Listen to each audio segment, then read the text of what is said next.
In today's tutorial, I'm going to show you guys how to enable or disable the live preview feature on Microsoft Excel.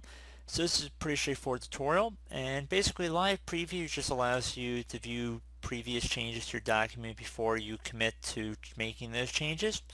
So basically, if you're trying to highlight text and you're trying to open up the font drop-down menu, it will show you the text in each of the new fonts as you're scrolling through the different options. So instead of making the change, it basically serves as a preview. And in this tutorial, I'll show you guys how to turn it on or off. So pretty straightforward, and we're going to jump into it. So we're going to start by left-clicking on the File tab up at the top left corner. Then you want to go down and left-click on Options near the bottom. You want to left-click on the General tab. And then where it says enable live preview, if you want it enabled, you want it check marked in here. If you want to turn it off, just uncheck it and then left click on OK. And that's pretty much it. So I do hope this brief tutorial was able to help you guys out. And as always, thank you for watching, and I do look forward to catching you all in the next tutorial. Goodbye.